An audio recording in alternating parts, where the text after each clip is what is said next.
Good day mga parikoy, no? So magandang umaga sa lahat mga parikoy, no? Siya nga pala mga parikoy, dumating na pala yung ating order galing sa online mga parikoy na taillight, kasi papalitan natin yung taillight ng ating sasakyan mga parikoy, yung Mazda BT50 mga parikoy, no?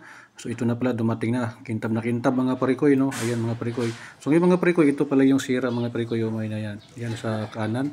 So hindi naman pwede nga ang isa lang yung palitan na natin lahat. So mga parikoy, una natin gawin mga parikoy, kukuha tayo ng allen wrench. Yan mga parikoy, tinanggal ko dyan sa gilid mga parikoy.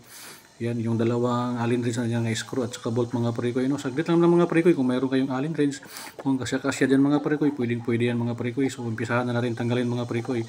So ito, tinanggal ko na mga parikoy. Saglit lang yan, itutulak mo na lang ganyan konti. Tapos yan mga parikoy, ikutin mo lang yung ilaw. Yan, sa pakaliwang clockwise mga parikoy, matanggal na yung ilaw mga parikoy, dalawang arrow yan, yung sa baba at saka sa taas mga parikoy, no? So siya nga mga parikoy, no? Kasi yung ilaw na yan, kasi mga parikoy, hindi natin pwede palitan yung bulb na yan kasi bago pa naman yan, at saka yan yung original. So ang palitan natin mga parikoy, ito lang yung tail light. Yan sa taas mga parikoy, hindi natin palitan yung bulb ng mga parikoy. Tanggal na mga parikoy, saglit lang mga parikoy, no? Yan, pinakita ko sa inyo. Yun yung may ano, yun. Ito yung bago mga parikoy na binili natin sa online mga parikoy, na dumating na. So tanggalan na natin ng plastic mga parikoy. Ayan mga parikoy, dumating na. So yan, kakabitan natin mga parikoy, saglit lang din yan. Kung paano natin yan tinatanggal mga parikoy, ganun din natin pagbabalik mga parikoy. Yan, saglit lang yan mga parikoy. Yan, yan, ganyan lang mga parikoy, saglit lang yan kung marunong ka naman, kaya marami. So yan mga parikoy, saglit lang yan, ibalik din natin yung isko mga parikoy, kung paano natin tinanggal yung mga parikoy.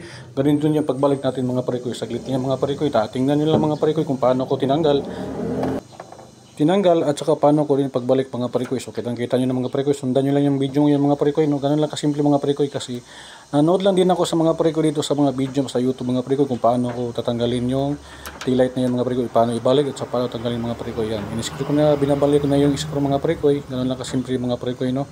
So tandaan nyo lang po parikoy, kung saan nyo kinukuha yung bolt na yan at saka nut na yan, doon yun ibabalik mga parikoy, kasi yung isa dyan mga parikoy malaki at saka maliit. Sa taas kasi mga parikoy, yan yung malaki, dyan sa baba naman mga parikoy mga part, yan yung mga maliliit mga parikoy. So mga parikoy, nandito na tayo sa kabandang left side mga parikoy, no? Kasi tapos na yung kanan. So ayan, binalik ko na yung mga screw at saka bolt mga parikoy. Ganun lang kasimple mga parikoy, no? So siya nga pala mga parikoy, umatras ako ng konti dahil mainit. Kanina kasi sobrang init din sa harapan ng bahay. So umatras ako ng konti kasi masakit na yung mga balat ko mga parikoy, no? Nasisira ang beauty natin mga parikoy. Yan mga parikoy, so tapos na. So ito na pala yung resulta sa may bandang kanan. Ito po yung bandang nasira mga parikoy, nabasag. Tsaka mga parikoy, talagang kintab kasi bago yung mga parikoy. So gumagana rin pala parikoy yung ating ginagawang bagong taillight mga parikoy, no? Ang ganda, kintab mga parikoy. Kintab talaga mga parikoy, no? At dito naman sa may bandang kanan mga parikoy, pinalitan na rin natin kasi para sabay yung dalawa, para pantay mga parikoy, no? Ito may ilaw ng mga parikoy. So ito pala yung original, no? So natanggal ko yan mga parikoy at saka pinalitan ko din ng bagong mga parikoy. Kung napapansin mo parikoy kung paano ko ginawa yung sa may bandang kaliwa, sa may kanan, pala mga parikoy, no? Correction. So ganun din yung ginagawa ko dito sa may bandang kaliwa mga parikoy. So ganun din yung mga parikoy, natanggal ko ng dalawang allen wrench sa mga parikoy, no? Yan, dalawang bolt na yan, ganun din yung pagtanggal ko. So yung pagtanggal ko din sa ilaw mga parikoy, kasi hindi natin pinalitan yung ilaw na yan, yung bulb kasi bago pa kasi, so original pa yan. So ginawa natin, hindi na natin tinanggal yung bulb na yan. Tinanggal lang natin yung taillight lang mga parikoy. So ganun din yung ginagawa ko, ayan, no? So mga parikoy, ito yung bulb niya mga parikoy, dalawa. So hindi ko tinatanggal, hindi ko pinalitan dahil hindi pa naman bastido mga parikoy kasi bago pa yan.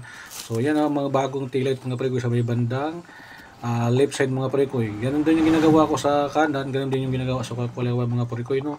So panoorin nyo lang mga parikoy para kung magpalit man kayo ng taillight, ganun lang kadali mga parikoy, no? Kahit anong mga model yung mga parikoy, alam na nyo siguro paano tatanggalin mga parikoy at saka paano nyo ibalik mga parikoy. Ganun lang yung mga parikoy, no? Kasi kailangan pa rin natin palitan mga parikoy yung taillight na yan, kasi pag panahon kasi po ng mga may LTO sa mga checkpoint ng mga parikoy, tinitingnan po nila may sira ba yung ating mga signal light mga parikoy. At saka importante yan mga parikoy, habang nagbibiyahe tayo, kailangan din natin talaga yan para mapapansin tayo ng ating kasunod o nasa unahan kung liliko tayo mga parikoy o mag hazard mga parikoy. So ito na mga parikoy, tapos na pala yung mga parikoy. Ito na yung tapos na natin sa kaliwa mga parikoy, no? Napakaganda, napakakintab kasi bagong bago pa mga parikoy, no? So hanggang dito na lang tayo mga parikoy, kita-kita na lang tayo sa sunod ng mga video. Sana mayroon po kayong natutunan sa ating video na ginagawa ngayon mga parikoy. So kita-kita na lang tayo, sana mag-share po kayo at saka mag-like sa video na ito mga parikoy. So kita-kita na lang tayo mga parikoy, hanggang dito na lang, see you, bye bye, thank you for watching mga parikoy.